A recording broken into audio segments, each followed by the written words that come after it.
Bismillahirrahmanirrahim. Assalamualaikum warahmatullahi wabarakatuh. Nama saya Muhammad Daniel Haziq bin Ahmad Aiman. Nombor matrik saya 061766. Baiklah, sekarang saya akan membentangkan iaitu tajuk muqaddimah ataupun pendahuluan tentang media dakwah. Kita pergi kepada ta'rifuha, iaitu pengertiannya. Pengertiannya di sini iaitu ma yatawassalu bihi ad-da'iyah ila tabiq manahij ad-da'wah min umur ma'nawiyah atau madiniyah. Yang dimaksudkan di sini apa sahaja baik yang bersifat maknawi ataupun material yang menjadi media da'i dalam menerapkan metod dakwah. Kita pergi kepada poin yang kedua ini, iaitu Allah telah mengaitkan antara sebab dan akibat dan memerintahkan agar menggunakan sarana yang dapat membantu mencapai tujuan Allah. Qala Allah Ta'ala, A'udhu billahi minasyaitanir rajim, Ya ayyuhalladzina amanu attaqullaha wabtaghu ilaihil wasilah. Yang membawa maksud, wahai orang-orang yang beriman, bertakwalah kepada Allah dan carilah jalan ataupun wasilah yang mendekatkan diri kepadanya. Surah Al-Ma'idah ayat yang ke-35. Wa qala Allah Ta'ala, A'udhu billahi minasyaitanir rajim, Ulaika alladhina yad'una yabtaghuna ila rabbihimul wasilah ayyuhum aqrabu wa yarjuna rahmatahu wa yakhafuna adabah. Yang membawa maksud, orang-orang yang mereka seru itu mereka sendiri mencari kepada Tuhan mereka. Siapa di antara mereka yang lebih dekat kepada Allah dan mengharapkan rahmatnya dan takut akan azabnya. Surah Al-Isra ayat yang ke-57. Seterusnya kita pergi kepada anwa'uha, iaitu bahagiannya. Bahagian kepada media dakwah ini terbahagi kepada dua. Yang pertama, media yang bersifat maknawi, dan yang kedua, media material. Kita pergi kepada yang pertama dahulu, iaitu media yang bersifat maknawi. Apa yang dimaksudkan dengan media yang bersifat maknawi ini adalah semua yang membantu seorang da'i dalam dakwahnya, yang berupa perkara hati atau fikiran seperti sifat terpuji, akhlak mulia, pemikiran, perencanaan dan lain-lain yang tidak dapat dirasa dan disentuh, namun dapat mengetahuinya dari pengaruhnya ataupun kesan-kesannya. Seterusnya kita pergi kepada bahagian yang kedua dalam media-media dakwah ini, iaitu media material. Apa yang dimaksudkan dengan media material ini adalah semua yang membantu da'i yang berupa perkara yang dapat dirasa dan disentuh. Jadi ianya berlawananlah dengan media yang bersifat maknawi itu. Media material ini terbahagi kepada tiga pula. Yang pertama adalah media yang bersifat neutral ataupun fitrah, seperti ucapan dan gerakan. Kalau kita lihat pada slide ini, iaitu al-wasail al-fitriyah. Yang kedua adalah media seni seperti radio, televisyen dan lain-lain. Dan yang terakhir sekali, yang ketiga adalah media praktikal. Contohnya adalah meramaikan masjid, mendirikan lembaga-lembaga dakwah, menubuhkan kelab-kelab dakwah dan lain-lain. Itu sahaja daripada saya, sedikit gambaran ataupun pengenalan ataupun mukaddimah terhadap tajuk media dakwah ini. Wallahu a'lam. Sekian sahaja daripada saya. Terima kasih. Saya Wan Akmal bin Wan Mahmud, nombor matrik 060270. Okey, dalam perbincangan Al-Mabahasul Awal ini, saya akan terangkan tentang berkaitan Dawabitul Masyru'iyah Al-Wasailid Da'wah, garis panduan syariah dalam dakwah. Seterusnya kita akan tengok 5 Ad-Dawabit al-Mashru'iyyah al-Wasail ad-Da'wah. Yang pertama adalah dalil Quran dan Sunnah yang mewajibkan penerapan media dakwah atau melaksanakannya dengan pelbagai cara. Yang kedua adalah nas ataupun dalil Quran dan Sunnah yang mengharamkan penggunaannya dan melarangnya untuk melaksanakan dengan pelbagai bentuk. Kita pergi pada yang pertama, iaitu dalil Quran dan Sunnah yang mewajibkan penerapan media dakwah atau melaksanakannya dengan pelbagai bentuk. Bi anna amara biha wa bi istikhdamiha ala sabilil wujub atau an-nadbu atau sarha bi ibahatiha wa jawaz istikhdamiha. Pelbagai jalan dituntut oleh syariat, baik secara wajib, sunnah atau harus yang jelas. Penentuan tersebut adalah sesuai yang diperlukan oleh pendakwah untuk dipraktikkan. Okey, kita tengok sebagai contoh al-umuru biwasilatil qaul. Dari segi ucapan, perbuatan, tulisan, pengajaran, kejujuran, sama ada dari segi material ataupun moral. Seperti firman Allah Ta'ala, wa qulu linnasi husna, dan berkatakanlah kepada manusia perkataan-perkataan yang baik. Yang kedua adalah dalil Quran dan Sunnah yang mengharamkan penggunaan media atau larangan untuk melaksanakannya dengan pelbagai bentuk. Media yang dilarang oleh syarak merupakan satu larangan, sama ada ia haram ataupun makruh, ke atas pendakwah untuk menjauhinya. Sebagai contoh dari aspek material ataupun moral, kita boleh tengok seperti al-kazib, iaitu berbohong, wal kibru, sombong, dan berselisihan, bakhil, mungkar janji dan meninggikan suara. Qala Allah Ta'ala, innama yaftaril kaziba allazina la yu'minuna bi ayatillah. Sebenarnya yang tergamak berdusta itu hanyalah orang-orang yang tidak beriman kepada Allah SWT. Tiga ni kita akan bincangkan tentang sarana masuk dalam skop al-mubah. Sebelum kita pergi lebih jauh, saya akan kongsi berkaitan setiap perkara yang tidak dibahaskan oleh syarak merupakan ia perkara harus, kerana setiap hukum asal sesuatu adalah harus. Okey, dari aspek ini, dari segi skop ini, kita boleh tahu tidak mungkin dalil syariat berbicara tentang semua media seperti speaker, radio dan barang moden yang lain. Okey, kita boleh tengok terdapat dua golongan yang akan kita bahaskan. Yang pertama adalah media yang perselisihkan di antara ulama, di antara hukum haram dan mubah. Yang kedua adalah media yang bercampur halal dan haram. Kita pergi yang pertama, iaitu media yang diperselisih di antara hukum harus dan haram.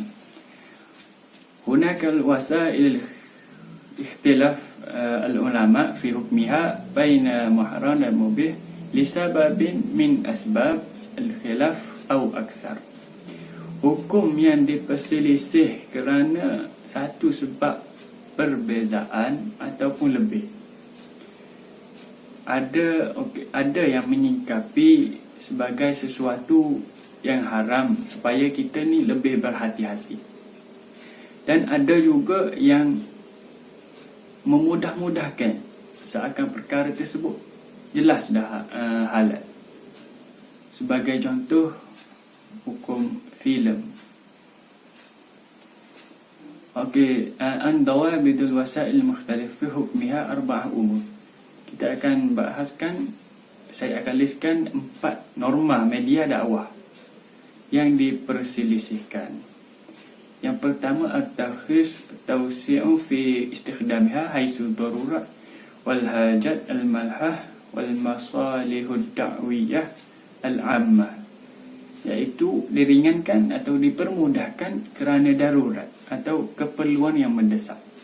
Yang kedua, berhati-hati dan kalau boleh kita menjauhi, itu adalah lebih baik. Dan kita tidak menggunakannya pada perkara-perkara yang biasa, perkara-perkara yang ada, dan pada perkara-perkara yang kemaslahatan peribadi. Untuk yang nombor 3 ni adalah li talibil ilmi ay yabhasu fil mas'alatil mukhtalifa fiha wa yarjihu ahadal aqwal bidalilihi.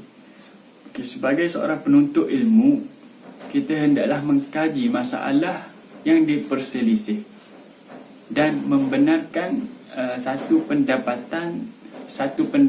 beserta dalil. Okey, yang terakhir adalah orang yang bermaksud orang yang memilih salah satu pendapat tersebut,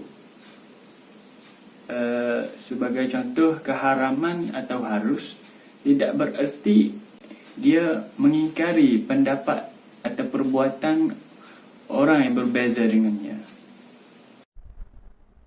Assalamualaikum warahmatullahi wabarakatuh. Nama saya Muhammad Ikram bin Syamhari. Nombor masjid 060236. InsyaAllah saya akan menyambung pembentangan kumpulan kami ini di bawah tajuk bab yang kelima, iaitu media-media dakwah. Saya akan meneruskan pembentangan ini di bawah topik yang kedua, iaitu media yang bercampur di dalamnya halal dan haram.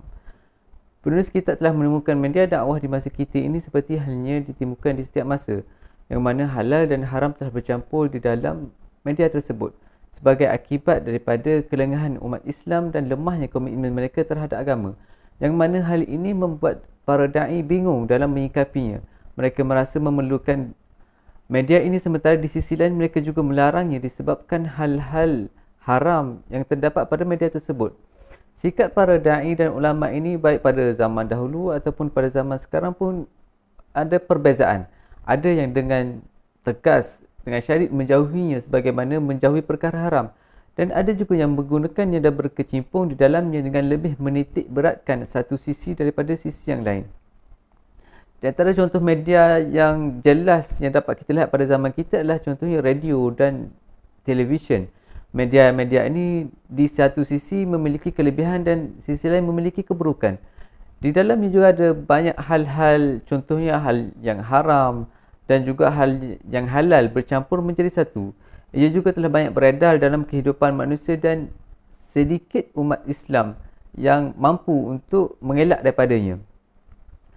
Sebagaimana telah diusahakan oleh para ulama dalam menghadapinya dengan dua sikap.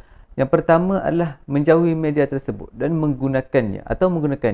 Ternyata tidak menghasilkan apa-apa, dan ulama yang menggunakannya tidak berhasil memperbaiki sekitarnya, dan para ulama yang menjauhinya tidak berhasil memberi penyelesaian dan tidak pula berhasil untuk selamat daripada keburukannya. Berdasarkan penulis, di antara peraturan ringkas mengenai hal ini adalah berkenaan dalam dua keadaan. Keadaan yang pertama adalah keadaan yang memungkinkan untuk menangani dan membuang keburukannya. Dan keadaan yang kedua adalah keadaan yang tidak memungkinkan untuk menangani dan membuang keburukannya. Penerangan untuk keadaan yang pertama adalah seorang da'i harus menghadapi media-media tersebut dengan memberi penyelesaian dan membuang segala hal yang haram yang bersama dengannya, serta menggunakan media tersebut dalam dakwahnya, sebagaimana pernah dilakukan oleh Rasulullah sallallahu alaihi wasallam dengan An-Nazir Al-Urwan. Apa yang dimaksudkan dengan An-Nazir Al-Urwan ni adalah kiasan memberi peringatan dengan melepaskan pakaian. Telah menjadi adat dan kebiasaan orang Arab jahiliyah ketika mahu mengajak kepada hal yang penting ataupun memberi peringatan terhadap sesuatu hal yang membahayakan.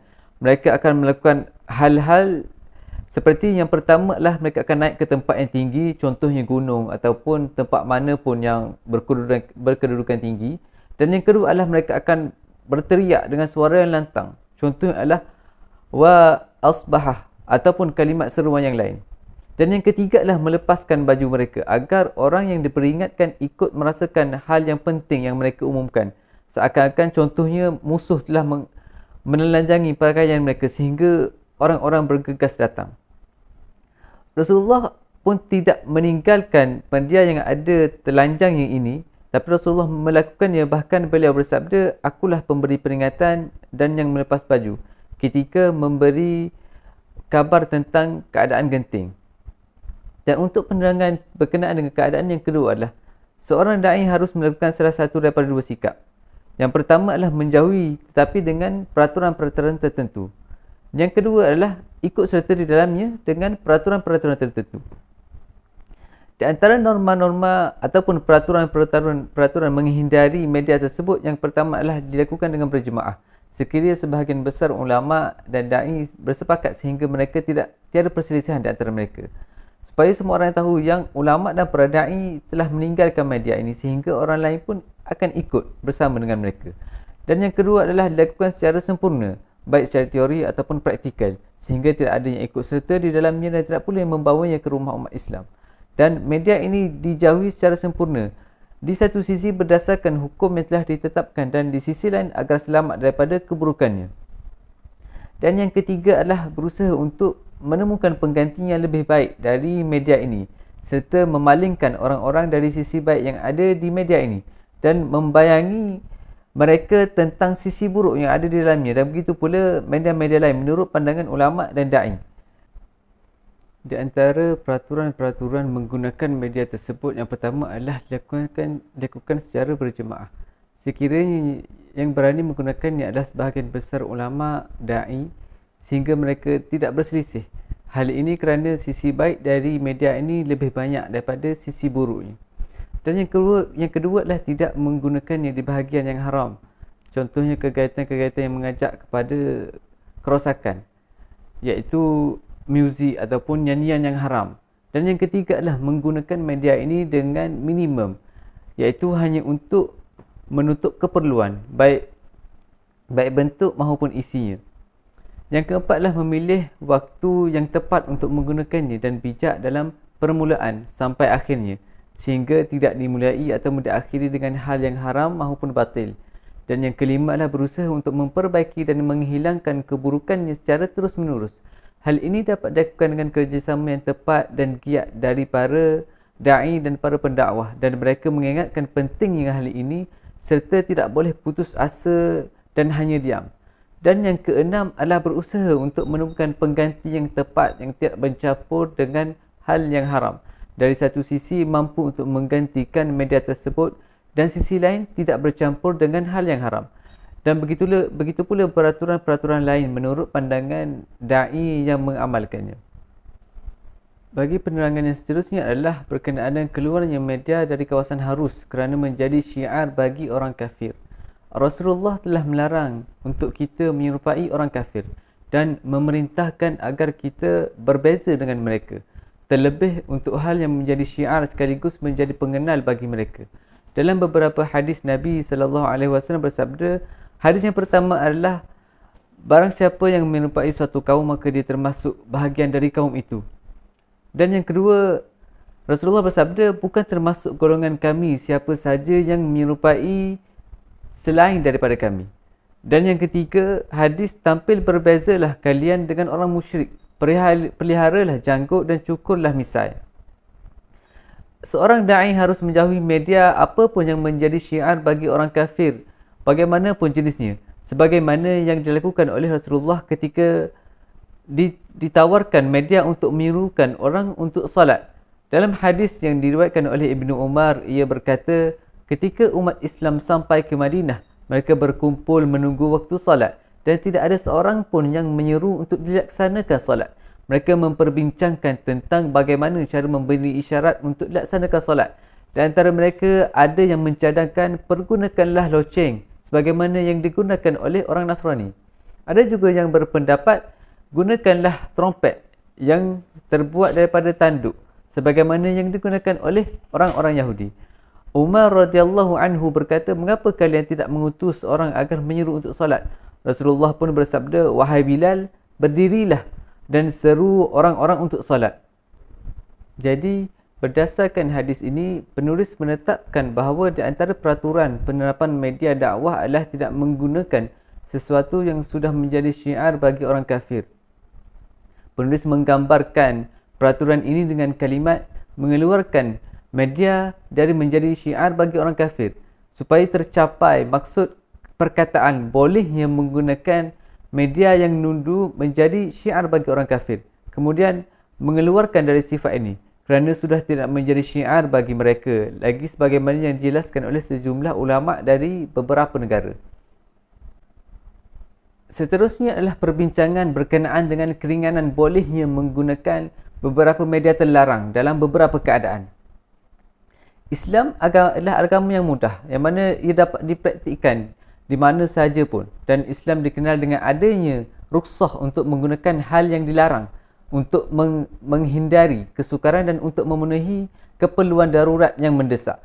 Keringanan ini ada dalam dua jenis dan dapat dikenal pasti. Yang pertama adalah keringanan dalam menggunakan sebahagian media khusus dalam beberapa situasi dan lebih mengutamakan darul mafasid, iaitu menghindari mafsadat daripada mewujudkan masalih ataupun maslahat atau membandingkan beberapa mafasid yang dikumpulkan. Lalu mana yang mufsadah yang paling ringan, seperti halnya keringanan yang telah berlaku di sejumlah medan peperangan. Dalam hadis Rasulullah bersabda, tidak disebut bohong orang yang bertujuan mendamaikan dua orang yang bertikai kemudian ia berkata baik dan melebih-lebihkan kebaikan. Dalam riwayat Muslim ditambahkan, aku tidak pernah mendengar Rasulullah memberi keringanan bagi ucapan bohong yang telah diucapkan oleh manusia kecuali dalam tiga hal. Yang pertama adalah iaitu ketika perang, dan yang kedua ketika dalam proses mendamaikan antara sesama manusia, serta perkataan suami kepada isterinya atau isteri kepada suaminya. Jika dirujuk daripada hadis ini, para ulama menetapkan kaedah diperbolehkan berbohong dalam beberapa keadaan. Misalnya jika seseorang tidak akan mampu mendapatkan hak yang telah ditetapkan untuknya kecuali dengan berbohong, maka dia boleh berbohong agar mendapatkan haknya. Dalam hal ini, maslahat untuk menjaga hak dan meniadakan tujuan-tujuan yang zalim lalu dipertimbangkan munculnya mafsadah akibat berbohong. Dan yang kedua adalah keringanan bolehnya melakukan hal yang dilarang sebab keadaan darurat ataupun keperluan yang mendesak. Dalam hal ini, para ulama telah menyusun dua kaedah.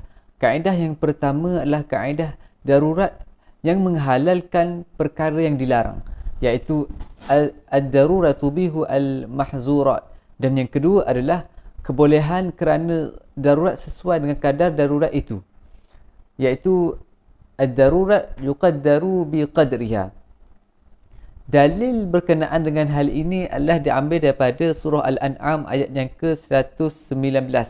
Allah Subhanahu wa taala berfirman, "Wa qad fassala lakum ma harrama 'alaikum illa ma turirtum ilaih." Yang bermaksud padahal Allah telah menjelaskan kepadamu apa yang diharamkannya kepadamu kecuali jika kamu dalam keadaan terpaksa. Dalil lain adalah dalam surah Al-Baqarah ayat 173 yang berbunyi, barang siapa yang terpaksa bukan kerana melawan dan melampau batas, maka tiada dosa baginya. Seorang da'i dalam keadaan darurat atau yang sama dengannya diperbolehkan untuk menggunakan media yang diharamkan dengan kadar darurat dan keperluan yang dihadapinya. Batasan ini hingga memunculkan dasar kaedah tujuan membolehkan melakukan media yang diperlukan. Al-ghayah tubarri al-wasilah, dari berbagai tinjauan. Tinjauan yang pertama adalah Sesungguhnya yang mengharamkan dan membolehkan dalam Islam adalah pembuat syariat, iaitu Allah, yang bertujuan untuk memberikan kemudahan kepada hamba-Nya. Adapun pemberian kebebasan kepada bukan Islam adalah tidak ada kerana alasan nafsu dan ijtihad mereka.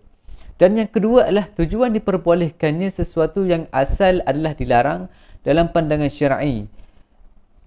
Selamanya adalah terpuji, bukan hanya maslahat bagi orang yang melihatnya boleh dan buruk bagi orang yang melihatnya tercegah. Dan yang ketiga adalah keringanan dalam Islam disebabkan adanya darurat yang tiada seorang pun yang dapat menghindarinya atau kerana kebutuhan yang sangat mendesak. Di samping keadaan darurat hanya boleh dilanggar sebatas keperluannya sahaja, tidak bebas dengan kehendaknya sebagaimana yang diberikan kepada orang bukan Islam. Wallahu a'lam. Bismillahirrahmanirrahim. Assalamualaikum warahmatullahi wabarakatuh. Nama saya adalah Ahmad Fakhruddin bin Murad, nombor matrik 061693.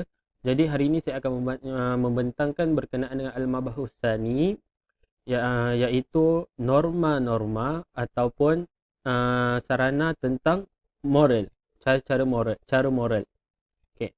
Jadi yang pertama adalah cara moralnya adalah yang pertama dengan kita memperkuatkan hubungan kita dengan Allah Subhanahu Wa Taala. Kenapa? Kerana hal itu dengan jalan mencintai Allah dan mencintai Rasulullah Sallallahu Alaihi Wasallam dan mendahulukan cinta kepada keduanya atas kecintaan pada yang lain. Okay, jadi kemudian dengan mencintai kerana Allah dan membenci kerana Allah, mengikuti Allah dan Rasulnya, membenci kekafiran, kefasikan dan kemaksiatan dan seterusnya. Dalam sebuah hadis Rasulullah sallallahu alaihi wasallam bersabda, ada 3 perkara yang barang siapa dalam diri yang terdapat ketiganya nescaya merasakan manisnya iman. Adanya Allah dan Rasulnya lebih dicintai olehnya daripada yang lain. Mencintai seseorang semata-mata kerana Allah dan membenci untuk kembali dalam kekafiran sesudah diselamatkan oleh Allah, sebagaimana dia membenci dilemparkan ke dalam api neraka. Okay. Yang seterusnya adalah berperangai dengan akhlak terpuji yang mencerminkan keindahan dan keelokan Islam dan mampu membuat orang mencintai Islam. Okay. Jadi akhlak terpuji ni banyaklah, antaranya adalah murah hati, berani, sabar dan lain-lain. Ya, seterusnya adalah belajar dan mengajar, berzikir, mengingat Allah dan mempererat persaudaraan kerana Allah, merancang strategi dan media-media dakwah lain yang berkaitan dengan gagasan pemikiran dan kelola hati. Okay. Jadi yang seterusnya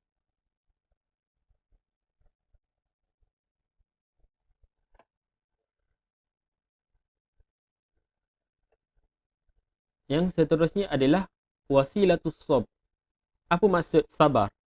Okey, jadi cara yang sabar ni, maksudnya penulis dia telah membahagikan kepada 2 bahagian, iaitu sabar dan strategi. Okay, jadi hari ini saya akan membentangkan tentang sabar. Okay, yang pertama, penulis dia memilih untuk bercakap tentang sabar secara khusus. Kerana apa? Kerana ini adalah media yang paling menonjol yang dibutuhkan dalam kalangan da'i untuk berdakwah.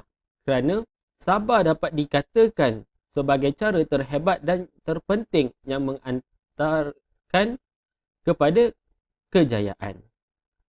Allah Subhanahu Wa Taala sendiri telah berfirman untuk memerintahkan para hamba-Nya secara keseluruhannya untuk bersabar. Dalam firman Allah daripada suratul Ali Imran ayat yang ke-200, A'udzubillahi minasyaitonirrajim. Ya ayyuhalladzina amanu sabiru wa sabiru wa rabitu wattaqullaha la'allakum tuflihun. Hai orang-orang yang beriman, bersabarlah kalian dan kuatkanlah kesabaran kalian dan tetaplah bersiap siaga di perbatasan negeri kalian dan bertakwalah kepada Allah supaya kalian beruntung. Okay. Seterusnya dalam firman Allah lagi di dalam di dalam surah Al-An'am ayat yang ke-34. Walaqad kudzibat rusulun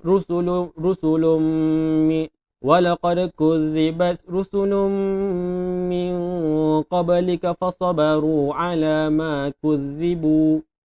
Sadaqallahul azim. Dan sesungguhnya telah diutuskan pula rasul-rasul sebelum kamu, akan tetapi mereka sabar terhadap pendustaan yang dilakukan terhadap mereka. Maksudnya apa yang nak dikatakan dekat sini adalah Allah Subhanahu Wa Taala nak menjelaskan kepada kita, kepada Nabi Muhammad sallallahu alaihi wasallam, bahawa bersabar adalah jalan yang perlu ditempuh. Sedangkan nabi-nabi pada zaman dahulu sebelum Nabi Muhammad sendiri bersabar untuk menempuh segala dugaan. Yang terakhir adalah para ulama membahagikan kesabaran ini kepada 3. Yang pertama adalah bersabar dalam mengerjakan ketaatan. Yang kedua adalah bersabar dalam menjauhi maksiat dan hal-hal terlarang. Dan yang terakhir adalah bersabar atas musibah yang menimpa. Jadi itu sahaja daripada saya. Assalamualaikum warahmatullahi wabarakatuh. Bismillahirrahmanirrahim. Assalamualaikum warahmatullahi wabarakatuh. Nama saya Muhammad Amirul Kushairi bin Muhammad Zamri, nombor metrik 060308. Jadi insya-Allah hari ini saya akan terangkan berkaitan dengan faslu al-khamis di bawah tajuk wasilah at-takhti. Apakah itu wasilah at-takhti? Ya, ini maksudnya ialah strategi. Strategi di sini adalah padanan daripada kata takhti dalam bahasa Arab, iaitu takhti ialah bentuk masdar dari khattata yukhattitu yang bererti menyusun. Khuttah sendiri artinya suatu urusan ataupun perkara. Ia pun boleh diertikan dengan maksud rencana ataupun langkah. Kemudian yang dimaksudkan dengan strategi dakwah adalah menyusun rencana dan merancang segala hal yang difungsikan untuk keberkesanan dakwah. Strategi terkadang sempurna dan kadang-kadang pula masih banyak kekurangan dan perlu ditambah baik. Ada yang tepat dan ada yang tidak tepat. Melihat kepentingan strategi dalam berdakwah, Allah Subhanahu Wa Taala menjadikan bagi setiap umat syariat ataupun metod atau boleh diklasifikasikan sebagai kaedah yang digunakan sebagai pedoman untuk kita jalankan. Allah Subhanahu Wa Taala berfirman di dalam surah Al-Maidah ayat ke-48, maksudnya untuk tiap-tiap umat di antara kalian kami berikan aturan dan jalan yang terang. Seterusnya, strategi ini terlihat jelas dalam perjalanan hidup Rasulullah sallallahu alaihi wasallam dalam berdakwah. Baginda melangkah dalam perancangan yang matang, baik pada dakwah di Mekah maupun dakwah di Madinah.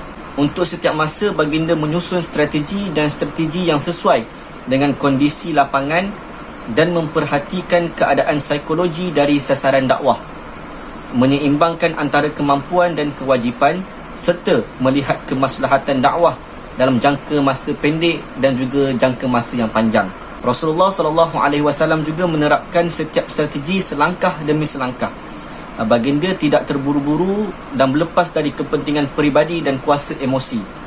Baginda melewati setiap rintangan yang datang di sekelilingnya dan tidak terlalu mementingkan hingga Allah Subhanahu Wa Taala menguasakan baginda sampai kepada sasaran dakwah tersebut.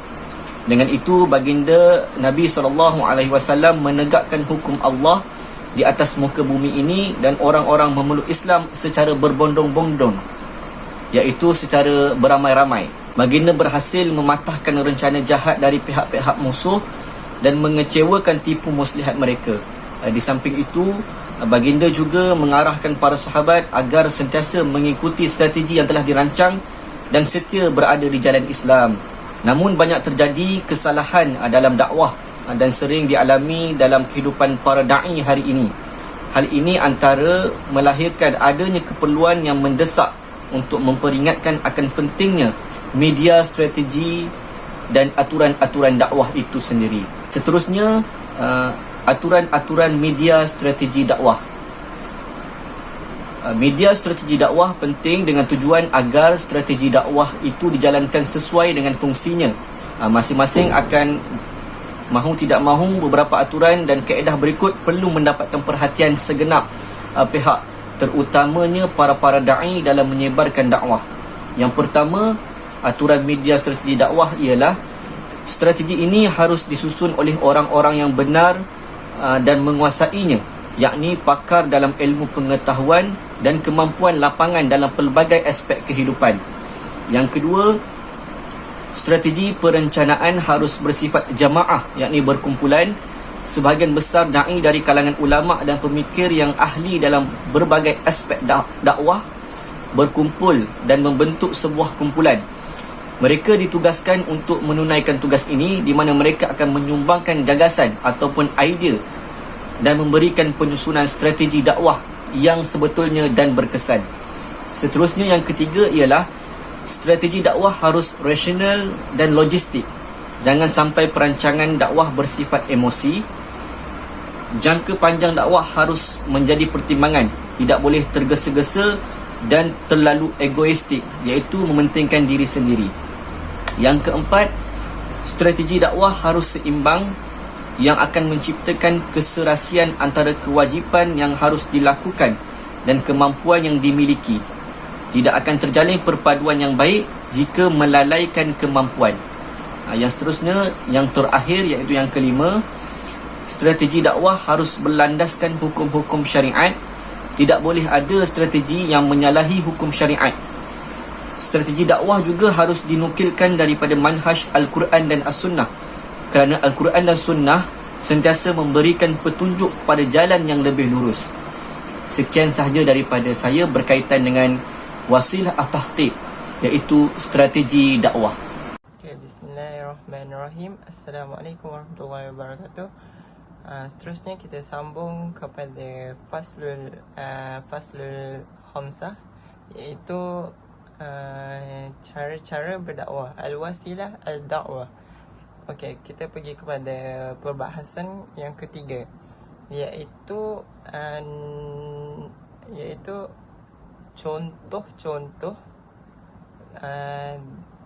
contoh-contoh dakwah secara fizikal.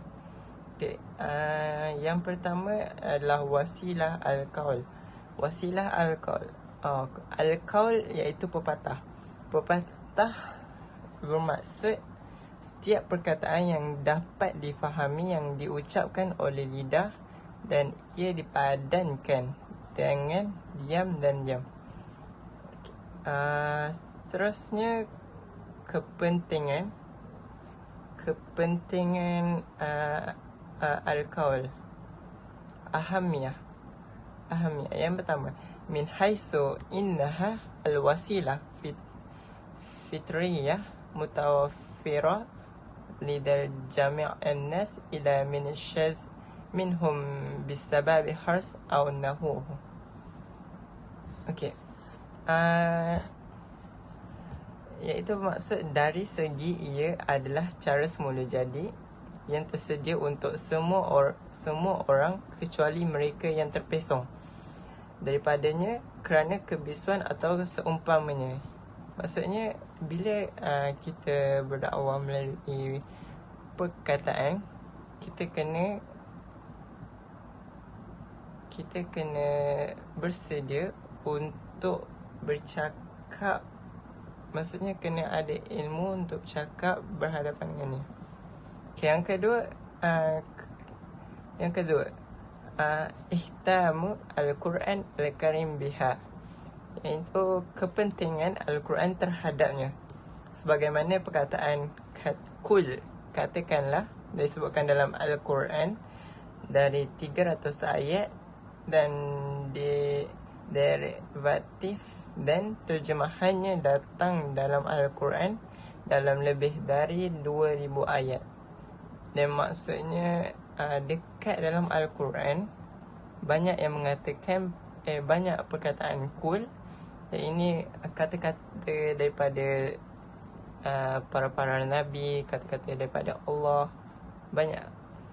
So maksudnya kita boleh ambil daripada tu untuk untuk sebagai jadikan kita panduan. Yang ketiga, aksaru istihdau jami'u anbiya war rasul alaihim salat wassalam laha fima min rasul ila waqad qala liqaumihi syai'an wa baina lahum, iaitu semua nabi dan rasul alaihi salatu wassalam menggunakannya. Maksudnya menggunakannya adalah menggunakan wasilah al-qaul, iaitu cara perkataan, cara bercakap, berdakwah melalui bercakap. Maka tidak ada rasul melainkan dia telah mengatakan sesuatu kepada umatnya dan menerangkan kepada mereka.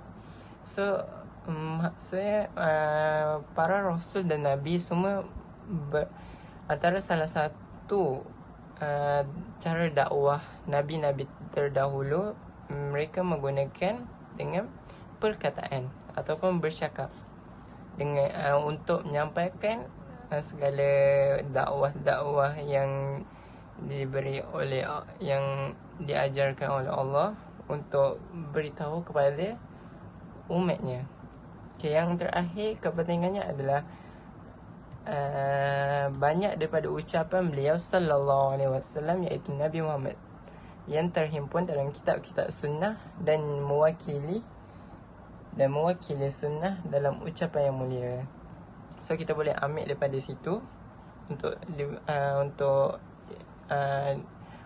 kita gunakan sebagai ilmu ataupun hujah.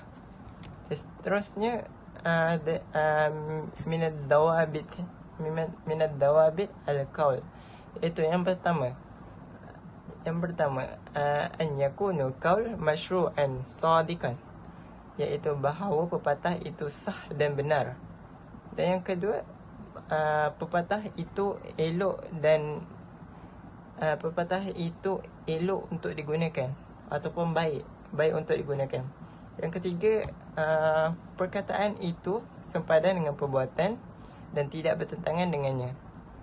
Yang keempat, an yakunu qaul bainal wadihan, dan perkataan itu mestilah nyata dan jelas. Yang terakhir, pepatah itu mestilah jauh sekali daripada tafsiran dan ketumpulan dan kefasihan, dengan menggunakan dan menyatakan bahasa dan halus. Maksudnya kita perlu menyampaikan apa yang kita nak sampaikan tu kepada orang, perlulah jelas, dan perlulah sampai apa yang kita nak sampaikan kepada orang tu biar orang tu faham. Okay, syukran. Kita pergi kepada wasilah yang kedua, iaitu wasilah al-tilfaz, ataupun dikenali sebagai wasilah daripada segi pertunjukan ataupun penyiaran daripada banyak benda. Okay, yang bermaksud maksudnya istilah maulid ghurfah sahib al-mu'jam al-wasiyat bi'annahu jihaz an-naqlus suwar wa aswat biswasatah amwaj al-karbiyah wal ijtihad ba'dahu fi tasmiyatihi bira'i. Okay, yang ini bermaksud istilah generatif yang ditakrifkan oleh para ilmu mu'jam sebagai alat untuk menghantar image, gambaran ataupun bunyi melalui gelombang elektrik. Dan sebahagian daripada mereka berusaha untuk memanggilnya sebagai pelihat, ataupun sekarang ni banyak media sosial, banyak benda elektronik, contohnya TV boleh, phone boleh. Okay. Ahamiyah adalah kepentingan. Okay, kepentingan daripada al-wasilah al-tilfaz. Yang pertama, ijtima' ahum hasa'is al-wasil sam'iyat wal basariyah. Ini pertemuan ciri-ciri yang paling penting dalam cara audio ataupun gambaran di dalamnya. Okay, dia ada 3 ciri, iaitu sambungan temporal dan ruang, kerana medium ini memerlukan masa dalam penyiaran. Yang kedua, kepelbagaian topik yang disiarkan untuk memenuhi keperluan orang ramai. Dia dalam benda ni, dalam televisyen dia banyak iklan untuk untuk diperlihatkan kepada orang awam apa yang ingin disampaikan. Yang ketiga, ini mudah didengar dan ditonton. Itu antara tiga ciri yang ada dalam tilfas. Seterusnya iaitu yang kedua, iaitu kepentingan yang kedua adalah ia sangat menarik kepada orang ramai. Maksudnya dengan adanya sekarang alat elektronik, dia akan menarik orang untuk menggunakannya supaya dapat dan mudah untuk mendapatkan maklumat dengan cepat. Yang ketiga, ketersediaan dan harga yang murah. Seterusnya, terakhir sekali adalah kepelbagaian penonton dan pengikut programnya. Maksudnya dalam kalangan remaja ada, daripada kalangan kecil sampai ke dewasa. Antara hukumnya daripada pendapat ulama ada 3. Yang pertama, dibolehkan, dan ada setengah pendapat mengatakan boleh apabila siarannya mengandungi kebaikan dan kebolehan yang disebarkan di dalamnya. Contohnya, antara dari contoh dakwah, contoh macam berita, maksudnya untuk yang kebaikan, untuk yang dapat apa yang kita dapat manfaat daripadanya. Yang seterusnya ada yang mengatakan tidak boleh. Ini maksudnya cacat. Iaitu apa yang dikatakan dengan cacat adalah memandangkan banyaknya rancangan yang rosak di mana kebaikan bercampur dengan kejahatan dan dibolehkan dengan yang haram. Maksudnya dia bercampur gaul antara yang baik dan yang buruk dalamnya, supaya antara yang baik dan buruk yang tercampur dalamnya untuk ditunjukkan kepada orang ramai. Maksudnya dia tak bagus sebab dia kurang, dia ada yang ambil baik, ada yang ambil buruk, sebab dia campur. Kalau yang baik je kita boleh ambil. Yang terakhir adalah kaedah berbeza dan hukumnya. Maksudnya kat sini ada pendapat, perbezaan ulama. Berbeza pendapat disebabkan oleh jenis pengimage dan yang berdasarkannya, dan hukumnya berbeza pendapat ulama. Syukran. Bismillahirrahmanirrahim. Assalamualaikum warahmatullahi wabarakatuh. Seterusnya kita pergi pada poin nombor 3. Sebenarnya saya muda, izinkan saya memperkenalkan diri. Nama saya Muhammad Amiruddin bin Azhar, nombor metrik 090140. Poin nombor 3, wasilah at-tamsil. Saya akan baca dalam bahasa Arab dulu, kemudian saya akan terangkan makna. Ta'rifuha at-tamsil lughah at-tashbih, yuqalu mislu asy-syai' bisyai' tamsilan wa tamsalan syabbahahu bihi wa qadrahu ala qudrah. Mislu lahu tamsilan surahu lahu bikatibatu aw ghairuha hatta ka'annahu yanzur ilaih. Qala ta'ala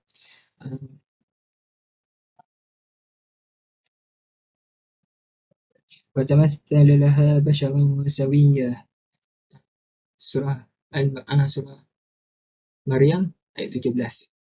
Wa tamsil fi istilah arafahu ba'duhum biqawlihi ardu hay liqasatu wa ashabiha waqi'atu aw mutakhilah. Maksudnya apa yang dimaksudkan ini media seni pertunjukan ataupun drama. Seni pertunjukan atau drama ini adalah terjemahan daripada kata tamsil. Tamsil menurut bahasa adalah tashbih, yakni penyerupaan. Jika dikatakan bahawa mu'salah Asyai tamsil wa timsal maknanya adalah merupakan sesuatu dengan sesuatu yang lain ataupun menaksir ukuran sesuatu dengan ukuran sesuatu yang lain. Kemudian dikatakan masalah lahu tamsil artinya membuat gambar tentang sesuatu baik dengan tulisan maupun dengan media lainnya, sehingga seakan-akan dengan melihat gambar itu seolah-olah ianya dilihat seperti asli. Allah berfirman dalam surah Maryam ayat 17, maka dia menjelma di hadapnya, yakni dalam bentuk manusia yang sempurna. Adapun tamsil menurut istilah sebagaimana didefinisikan sebagai didefinisikan sebagai kalangan adalah pertunjukan yang bersifat dinamis dari satu kisah para pelakonnya, baik kisah itu realiti maupun imajinasi. Okey, apa hukum drama ni? Terjadi perbezaan pandangan yang sangat luas di kalangan ulama hari ini mengenai hukum drama. Di samping itu diriwayatkan pula dari para ulama terdahulu sejumlah pendapat yang melarang sebahagian bentuk drama yang terkenal di zaman mereka. Bahkan sementara ulama sampai mengkafirkan orang yang melakukan tindakan meniru apa yang dilakukan umumnya para pemain drama itu, ataupun apa yang dilakukan pelaku seni pertunjukan. Sebagaimana diriwayatkan pula bahawa sebahagian ulama tidak sampai mengkafirkan. Selain itu, sebahagian ulama contemporary bersikap keras sampai hampir menyimpulkan keharaman drama dan seni pertunjukan secara qat'i. Okey, kita pergi kepada poin nombor 4 pula. Ini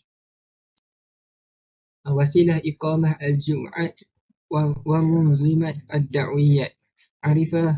Arifuha ghaliban ma taliqat al-jum'at wa muntazimat al-islamiyah ala al-muassisat ad-da'wiyat ذات الحضارة العامة كما تطلق الجامعات والهيئات على المؤسسات الدعويات ذات الأهداف الخاصة، فيقول جماعة دعويات ومنظمات دعويات كما يقال هيئة خيرية أو جمعية خيرية وهكذا. ويمكننا أن نعرف الجماعات والمنتظمات الإسلامية بأنها مجموعة من الناس التكتب على هدف واحد ضمن إطار تنظيمي واحدا. Dia bagi pada maknanya, yakni media membentuk kelompok dan organisasi dakwah. Seringkali jamaah yakni kelompok dan munazamah perkumpulan Islam digunakan untuk menyebut lembaga-lembaga dakwah yang memiliki tujuan-tujuan umum sebagaimana jam'iyah yakni organisasi dan hai'ah lembaga digunakan untuk menyebut lembaga-lembaga dakwah yang memiliki tujuan-tujuan spesifik. Maka muncul istilah seperti jamaah dakwiyah, kelompok dakwah, dan munazamah dakwiyah yakni perkumpulan dakwah, sebagaimana ada istilah hai'ah khairiyah yakni lembaga kemanusiaan atau jam'iyah khairiyah organisasi manusia dan lain dan sebagainya. Dari sini kita dapat mendefinisikan jamaah Islamiyah dan munazamah Islamiyah ni sebagai sekumpulan manusia yang dipertemukan oleh sebuah tujuan yang sama di dalam lingkup satu organisasi. Okey, kita pergi pada jenis-jenisnya.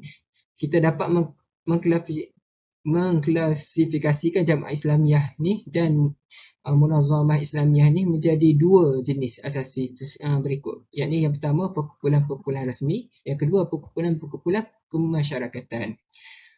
Saya rasa setakat itu dulu daripada saya. Wallahu a'lam.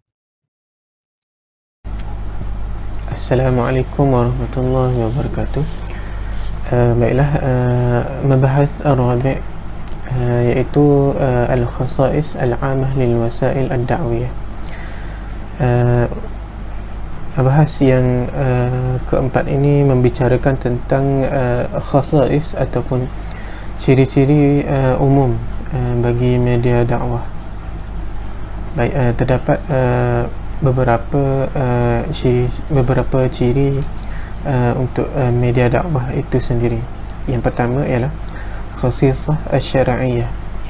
Baik, di bawah subtopik khasisah syariah ini dinyatakan bahawa indabat jami' al-wasail ad-da'wiyah bihukmi syar'i bihukmi al-syar'i fala yajuz 'ala ad-da'iyah al-khuruj minhu. Baik, maksudnya ialah media dakwah ini seluruh media dakwah perlu tunduk di bawah terhadap hukum syariah, dan fala yajuz, dan tidak boleh bagi seorang ad-da'iyah, bagi seorang pendakwah untuk terkeluar ataupun keluar dari hukum-hukum syarak dalam manhajnya, kerana dakwah itu sendiri adalah tariqah tatbik asy-syari'iyah, iaitu cara ataupun jalan untuk kita mengaplikasikan syariah itu sendiri dan manhajnya yang datang daripada Allah Subhanahu wa taala. Baik, yang kedua ialah yang bagi at-tanbih ila ma iltabasa ala ba'dhum fi at-ta'bir an khasisah asy-syar'iyyah fa'abbaru anha bitawqifiyah. Yang kedua ialah perlu kita berikan perhatian kepada konteks-konteks yang tidak jelas dalam beberapa ungkapan khasisah syariah ini, dan diungkapkan ia sebagai tauqifiyah, dan terbina di atas tauqifiyah ini hukum-hukum yang menolak beberapa media moden, media-media moden dalam kehidupan manusia, seperti yang telah dinyatakan oleh penulis dalam kitab ini, ialah wasilah at-tamthil, iaitu media yang berbentuk pertunjukan seperti filem, drama dan sebagainya. Dan kemudian khasisah at-tawqifiyah ta'ni at-tawqif, dan pengkhususan tawqifiyah ini bermaksud at-tawqif adalah statik, iaitu ungkapan kepada sesuatu benda yang tidak berubah, wa adamul ijtihad fil amri, dan tidak ada ruang ijtihad bagi perkara ini. Wa hadha yasihu fi manahij al-ibadah, dan ini adalah dibenarkan dalam manhaj ibadah dan aturan-aturannya. Baik, itu sahaja daripada saya. Sekian, terima kasih. Bismillahirrahmanirrahim. Assalamualaikum warahmatullahi wabarakatuh. Ismi Muhammad Aiman bin Mat Nasri, nombor metrik 059959. InsyaAllah hari ini saya akan membentangkan tajuk Khasisah Atu, iaitu keistimewaan berkembang. Yang pertama, fa indama faqadat ba'da asu wasila al-kitabah wa taba'ah kada al-wasilah al-mutaba'ah lida ad-da'ah min anbiya wal mursalin musyafaka wa kul.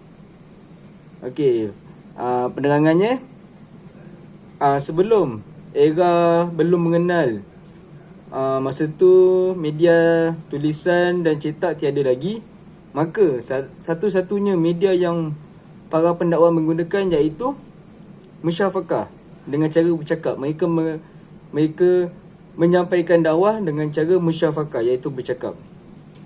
Selepas itu tulis-menulis pula popular di kalangan masyarakat, maka para nabi menggunakannya dan menulis sejumlah wahyu yang ditulis pada media-media tulisan pada zaman itu. Dan para nabi, para rasul memanfaatkan dengan cara musyafakah, dengan cara tulis menulis pada mereka hidup, dan tidak bertentangan dengan nilai-nilai syariat yang tidak bermoral. Yang kedua, istahdamu an-nabi sallallahu alaihi wasallam wasila al-ma'adib ad-da'wa ila ta'amin ajal jami'u an-nas ala amir yablighum an tariqud dakwah. Yang bermaksud Rasulullah sallallahu alaihi wasallam mereka menggunakan cara ma'adib. Ma'adib tu bermaksud Rasulullah sallallahu alaihi wasallam ni mengundang mereka makan bersama-sama, kumpul bersama-sama di satu tempat. Kerana dengan tujuannya Rasulullah sallallahu alaihi wasallam buat mengumpulkan semua dalam satu tempat kerana Rasulullah sallallahu alaihi wasallam ingin menyampaikan sesuatu. So penerangan kat sini tujuan Rasulullah sallallahu alaihi wasallam memanggil rakyat-rakyat untuk berkumpul makan bersama-sama dengan tujuan untuk menyampaikan sesuatu. Yang ketiga, istahdamu tajma'at al-aswaq wa ghayruha min ajalu isa da'watu ila an-nas wa raduha ala an-nas li'annahu kanat tastahdimu li sya'ri wal adab kama tastahdimu lil bai'u wa syara'. Penerangan di sini, Nabi juga menggunakan cara pertemuan banyak orang seperti di pasar dan tempat kerumunan lain supaya dakwah yang Nabi tengah buat lebih menyentuh halayak luas dan perkara yang Nabi sebarkan tu tersebar dengan luas. Kerana pada masa itu di pasar Nabi sallallahu alaihi wasallam menggunakan media deklamasi syair dan sastra kerana ramai orang yang akan tertarik dengan syair yang Nabi sampaikan. So dengan cara itu Nabi boleh menjebarkan lagi dakwah Nabi sallallahu alaihi wasallam supaya pesanan daripada Nabi sallallahu alaihi wasallam lebih luas dan tersebar. Assalamualaikum warahmatullahi taala wabarakatuh. Bismillahirrahmanirrahim. Jadi kita sambung tajuk kita berkenaan dengan khususat takafu, iaitu keistimewaan keselarasan. Jadi apa yang dimaksudkan dengan keselarasan ini? Iaitu at-tamasil wal muwazat, iaitu kesamaan dan kesepadanan bainal wasilah wal ghayah, di antara sarana media dan tujuan allati tasta'milu min ajliha, yang digunakan daripadanya.